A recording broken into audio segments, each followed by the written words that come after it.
अल्हम्दुलिल्लाह। आज के इस प्रोग्राम का उन्वान है यरूशलेम फ़लस्तीन 50वां हिस्सा।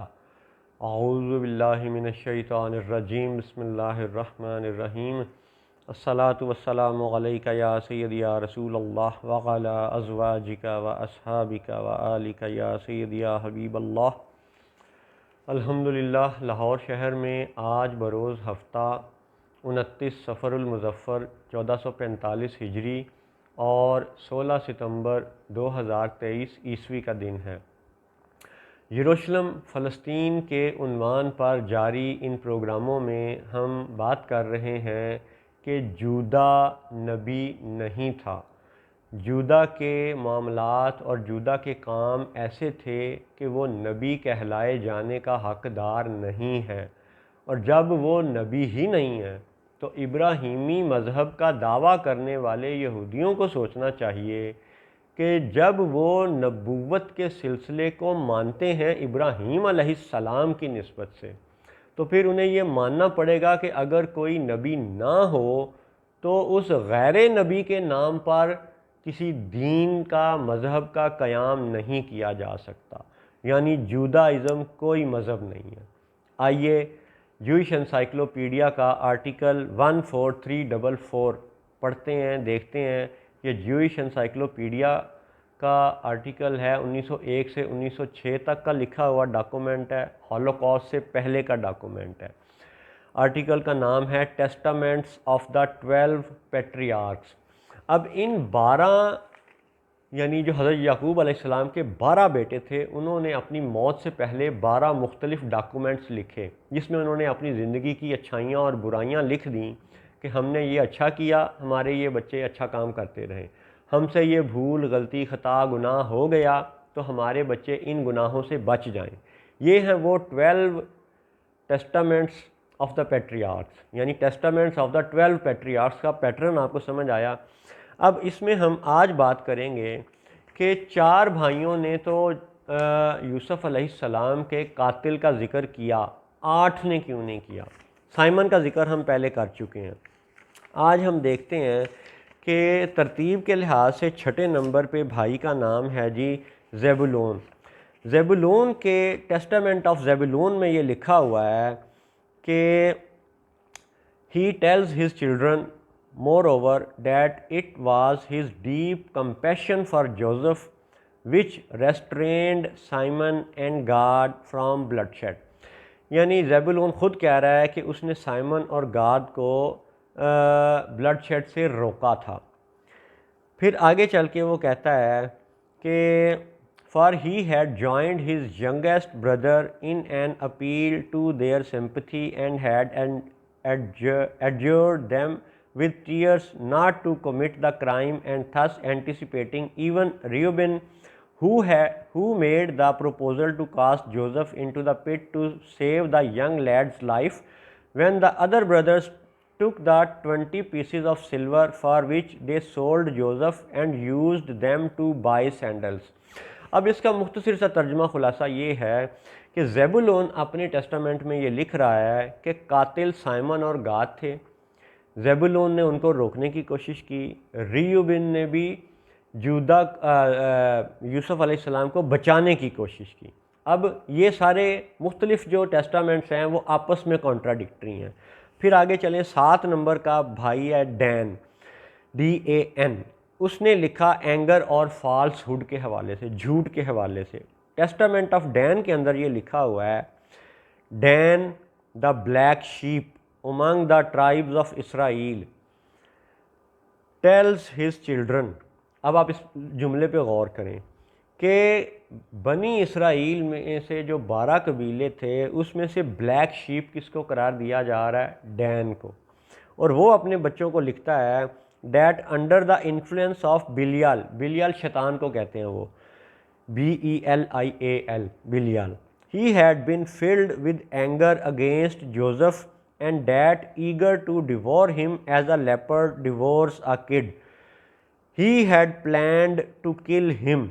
अब यहाँ तक ये है जी डैन का एतराफ़ जुर्म। वो ये कहता है कि मैं तो यूसुफ को यूँ खा जाना चाहता था, मार देना चाहता था, जैसे एक चीता जो है ना वो एक छोटे बच्चे को खा जाता है। और डैन के हवाले से अतराफ़ जुर्म ये लिखा हुआ है he had planned to kill him.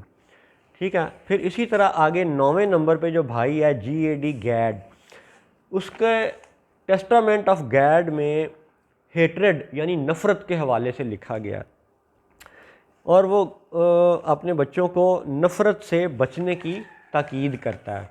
ठीक है, फिर आगे जाके लिखा हुआ है टेस्टामेंट ऑफ गैड में this so provoked guide that, यानी एक मौके पे उन्होंने कोई शिकार किया हुआ ऐसा गोश्त खा लिया जो जायज़ नहीं था और यूसुफ अलैहिस्सलाम ने उनके बाप याकूब अलैहिस्सलाम को शिकायत लगा दी। इस पे गाद को गुस्सा आ गया, तो उस प्रोवोकेशन के बाद गाद ने किया this so provoked God that he hated Joseph and like Simon wished to kill him. अब गाद कह रहा है कि मैं साइमन की तरह यूसुफ को हलाक करना चाहता था। अब यहाँ पे ये बात आप पिछले प्रोग्रामों की बात याद रखें कि जब साइमन का हाथ टुंडा हो गया था एक हफ्ते के लिए, और जब साइमन ने पूरे 2 साल रोज़े रखे थे, और उनका रोज़ा भी 24 घंटे का होता है, 2 साल मुसलसल रोज़े रखे और घर के बाकी भाइयों को पता ही नहीं चला कि जी कातिल कौन है, इसका हाथ टुंडा क्यों हो गया, और फिर मुख्तलिफ़ टेस्टामेंट्स के अंदर मुख्तलिफ़ कातिलों के नाम क्यों लिखे हुए हैं। और जो सबसे अहम है कि यूसुफ अलैहिस्सलाम के टेस्टामेंट के अंदर कातिल का नाम नज़र क्यों नहीं आता। ठीक है, 10वें नंबर पे Joseph, chastity testament of Joseph के अंदर मुख्तलिफ़ खूबियों का, अच्छाइयों का ज़िक्र किया गया है, लेकिन कातिल के नाम का कोई ज़िक्र नहीं किया गया। ठीक है, तो उसमें वो शेमलेस वूमेन, यानी जब वो जुलेखा ने उन्हें अपनी तरफ माइल करने का यानी कोशिश की और यूसुफ अलैहिस्सलाम उस गुनाह से बच गए, उसका भी ज़िक्र है, लेकिन कातिल का ज़िक्र नहीं है। अब अगर कातिल का ज़िक्र नहीं है तो इस पे आप पढ़ें कि जोसेफ के टेस्टामेंट के हवाले से यहूदियों ने जो लिखा है, ठीक है, उसमें 2-3 तरह के सबूत हैं कि ये डॉक्यूमेंट्स दरअसल बाद में बदल दिए गए थे। उसका सबूत आप सुने, सब हेडिंग है इसी के अंदर कंपोजिशन। कंपोजिशन के अंदर जाके यहूदियों के बारे में लिख रहे हैं the various spellings of the names in testament of patriarch Joseph 1 to 9 and 10 to 18 led Sinker to postulate a double authorship for this section of the work। यानी यहूदी ये कह रहे हैं कि टेस्टामेंट ऑफ जोसेफ के अंदर जो स्पेलिंग्स लिखे गए हैं और जो लिखने का अंदाज़ है, बाद में आने वाले सिंकर ने पोस्टुलेट किया, उसको लिखा, तबसरा किया कि ये जो पुराना डॉक्यूमेंट चलता आ रहा है सदियों पुराना, इसमें स्पेलिंग्स का भी फ़र्क है और लिखने के अंदाज से यूँ महसूस होता है कि 2 मुख्तलिफ बंदों ने इसको लिखा हुआ है, अकेले जोसेफ ने नहीं लिखा हुआ। ये है यहूदियों की स्टेटमेंट। यहूदियों के बारे में फिर सुन लें, आर्टिकल का नाम है 14344 टेस्टामेंट्स ऑफ द 12 पैट्रियार्क्स। ठीक है जी, तो इसी में आगे जाके double authorship for this section of the work के आगे वो कहता है although two different tendencies are distinctly visible throughout the book. यानी लगता है कि 2 मुख्तलिफ जो है ना पैराए नज़र आते हैं। ठीक है, टेंडेंसी बदल जाती है, एक लिखने वाला कुछ और बयान कर रहा है, दूसरा लिखने वाला कुछ और बयान कर रहा है। और फिर different tendencies are distinctly visible, यानी कि वाज़े महसूस होता है कि ये 2 बंदों का लिखा हुआ डॉक्यूमेंट है। थ्रू आउट द बुक, पूरी किताब पढ़ने से ये पता चलता है। Specially in the testaments of Levi and Joseph, ये दोनों नेक हजरात हैं उनके बकौल, यानी वो बाकी चंद भाइयों को बुरा शुमार करते हैं, लेकिन लिवाई और जोसेफ को वो अच्छा कहते हैं, नफ्ताली को अच्छा कहते हैं। तो लिवाई और जोसेफ के टेस्टामेंट के हवाले से लिखा गया, specially in the testaments of Levi and Joseph, thus indicating 2 different writers, one Hasidean and the other Maccabean. ये 2 मुख्तलिफ फ़िरके हैं उनके, ये 2 मुख्तलिफ गिरोह हैं उनके। ठीक है, तो लगता यूँ है कि ये दो मुख्तलिफ गिरोहों ने बाद में इसमें तब्दीली कर दी थी। ये यहूदियों का डॉक्यूमेंट है यहूदियों के बारे में। और अब इस आर्टिकल में से हम पढ़ते हैं जी कि जूदा क्या वो नबी कहलाए जाने का हकदार है। तो चौथे नंबर पे नाम है जी जूदा का इसी डॉक्यूमेंट में। और जूदा के हवाले से लिखा गया है कि टेस्टामेंट ऑफ जूदा का जो मेन टॉपिक्स हैं वो हैं करेज, हिम्मत, AVARICE, एवरिस एंड फॉर्निकेशन। तीनों का सादा सादा तर्जुमा है जी। करेज हिम्मत को कहते हैं, जुर्रत शुजात को कहते हैं, बहादुरी को कहते हैं। एवरिस लालच, पैसे का लालच, मालो दौलत का लालच, हवस हैं। और फॉर्निकेशन यानी जना। अब आप ये देखें कि हम पाकिस्तान, हिंदुस्तान के लोग और दुनिया के बहुत ममालिक के लोग भांग के नशे को जानते हैं। और लोगों को ये मालूम होना चाहिए, बड़ी उम्र के लोगों को इस बात का पता होगा कि भांग पीने वाला बुज़दिल हो जाता है। उसके सामने से एक छोटी सी पानी की नाली भी आ जाए, छोटा सा पानी का खाल भी आ जाए, तो उसे लगता है जैसे बहुत बड़ा समुंदर दरिया मेरे आगे आ गया। वो एक जंप छलांग मार के एक पानी की नाली भी पार नहीं कर सकता, भांग के नशे में गिर जाता है। ये भांग का असर होता है। और शराब का असर ये होता है कि शराबी जब शराब पी लेता है तो आप नोट कीजिएगा वो गली में, मोहल्ले में, इधर उधर दूसरों से झगड़ा करता है, ऊंची ऊंची गालियां देता है, दूसरे को जनाब लड़ने को पड़ता है। यानी शराब के नशे का असर बंदे को दूसरे के साथ लड़ने पर उकसाता है और भांग का नशा बंदे को बुज़दिल बना देता है। तो यहाँ पे जो करेज का जिक्र है ये शराब के नशे की वजह से था, ठीक है। और एवरिस मालो दौलत का लालची होना। चलें, मालो दौलत का लालची होना ये एक ऐसी निशानी है जिससे हम ये कह सकते हैं कि जूदा नबी नहीं था। और फिर ये फॉर्निकेशन, जना। तो जना के हवाले से भी जब यहूदी खुद ये लिखते हैं कि जूदा जानी था, तो फिर इस हवाले से भी हम कह सकते हैं कि जूदा नबी नहीं था। आइए स्टेटमेंट पढ़िए उसकी, ठीक है। जूदा के आर्टिकल में लिखा हुआ है कि एट अ फीस्ट, एक दावत में, given him by Barsua the king of Adullam. King of Adullam ने जब उनको किसी दावत में बुलाया तो उस दावत में क्या हुआ, ही बिकेम ड्रंक, जूदा ने शराब पी ली। And in that state he fell in love with the princess Bathshua, कि वो उस बादशाह की बेटी जो शहजादी थी बत्सुआ, उसके हुस्न के यानी जलवे में मुब्तला हुआ, शराब के नशे में। देन क्या हुआ, who was presented to him decked with gold and pearls, यानी जेवरात से लदी फदी वो उसके सामने पेश की गई। ही मैरिड हर, उसने उसके साथ शादी की। But the children of the union were wicked, लेकिन उस शादी से जो बच्चे पैदा हुए वो विकेड थे, बदमाश थे। तो अब ये आज के यहूदियों को अपना ज्यूइश एनसाइक्लोपीडिया पढ़ लेना चाहिए, जो इस बात का सबूत है कि सारे यहूदी नेक नहीं हैं, सारी जूदा की नस्ल वाले अच्छे नहीं हैं। खुद उनका ज्यूइश एनसाइक्लोपीडिया ये कहता है कि जूदा के बच्चे, the children of the union were wicked, वही बदमाश थे।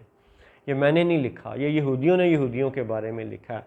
और इसकी एक कॉमन ऑब्जर्वेशन ये भी है कि पिछले 300 साल की आप हिस्ट्री उठा के देख लें, जूदा के नाम पर आज जो हुक्मरान यूरोप में, इंग्लैंड में, हॉलैंड में, जर्मनी में, बरतानिया में, रूस में वगैरह वगैरह ये काबिज़ हैं, ये सब इसराइल रियासत के हिमायती हैं, यहूदियों का साथ देने वाले हैं, जूदाइज़म का साथ देने वाले हैं, ठीक है। और इन्होंने ही पिछले 300 साल में और बिलखसूस पिछले 150 साल में इतने इंसानों को कत्ल किया है कि आज हमारे लिए उनका सही शुमार भी मुमकिन नहीं है।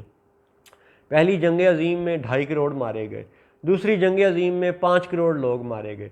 उसके बाद आप मुख्तलिफ यानी देखते रहे, इराक़ में कितने लाखों कत्ल हुए, शाम में, अफ़गानिस्तान में, पाकिस्तान में, दीगर मुल्कों में, वियतनाम में, यानी हर जगह जूदा वालों ने ही कत्लो गारत मचा रखी है। तो ये भी एक इनडायरेक्ट दलील है कि जूदा ही कातिल था, जूदा ही कातिल था यूसुफ अलैहिस्सलाम का, इसीलिए उसके नाम लेवा आज भी कातिल है। अल्लाह अकबर। तो चले और आगे आ जाएं। उसी आर्टिकल में ये मज़ीद लिखा हुआ है कि फिर आगे वो पैराग्राफ चलता जा रहा है। फिर एक और मौके पे लिखा कि he was again deceived by drunkenness. एक और मौका पे जाके वो उसने फिर शराब पी। Due to the feast he celebrated at the waters of Chezib. अब ये दूसरी जगह का जिक्र है। Judah accordingly warns his children against excessive pride. Judah अपने बच्चों को कहता है कि गरूर नहीं करना, ठीक है। तो जब इतने हिस्से को ही आप पढ़ लें तो क्या आज के यहूदियों में आपको गरूर नज़र नहीं आता, जो अपने आप को ये कहते हैं we are the elite of mankind, और बाकी इंसानों को माज़अल्लाह ये कीड़ा मकोड़ा समझते हैं। यरूशलेम के फ़लस्तीनियों को, फ़लस्तीन के मुसलमानों को, ईसाइयों को कत्ल करते चले जा रहे हैं। किस बात पे? सिर्फ एक इबादत के लिए, टेंपल बनाने के लिए। वाह, ये कौन सी इबादत है कि लाखों करोड़ों लोगों को तुम कत्ल करके तो एक रियासत इसराइल बना रहे हो जिसका तुम्हारी अपनी किताबों में कोई सबूत ही नहीं है, और उस दीन, उस मज़हब के तुम पैरोकार हो जिस का यानी वजूद ही कोई नहीं है। जब जूदा नबी ही नहीं है तो जूदाइज़म कोई मज़हब नहीं है, और जब ये जूदाइज़म कोई मज़हब नहीं है तो किसी भी मज़हब के इबादत खाने को यानी मस्जिद अल-अक्सा शरीफ को शहीद करने का, तोड़ने का इन यहूदियों को, इन सहूनियों को कोई हक़ नहीं है। अगर आज के प्रोग्राम का खुलासा यूँ किया जाए कि बराह रास्त हम आज 21वीं सदी ईस्वी में बैठ के 100% कन्फर्म सबूत नहीं दे सकते कि जी जूदा कातिल था, लेकिन फिर भी बड़े मजबूत दलाइल, बड़े मजबूत सबूत यहूदी डॉक्यूमेंट्स के आपके सामने पेश कर दिए गए हैं। इवन देन अगर उसको कातिल ना भी माना जाए तो इवन देन यहूदियों के बारे में लिखते हैं, यहूदी जूदा के बारे में लिखते हैं कि एवरिस वो पैसे का लालची भी था एंड फॉर्निकेशन, और वो जानी भी था। तो खुलासा ये है कि एक नबी मालो दौलत का लालची नहीं होता, एक नबी, एक सच्चा नबी जानी नहीं होता, लिहाजा जूदा नबी नहीं है। और जब जूदा नबी नहीं है तो जूदाइज़म कोई मज़हब नहीं है, यहूदीज़म कोई मज़हब नहीं है। ये बात यहूदी सुने, खुद रिसर्च करें, उसके बाद कुरान की तरफ आएँ। इंशाअल्लाह मज़ीद बातें अगले प्रोग्राम तक। अस्सलामु अलैकुम वरहमतुल्लाहि व बरकातुहू।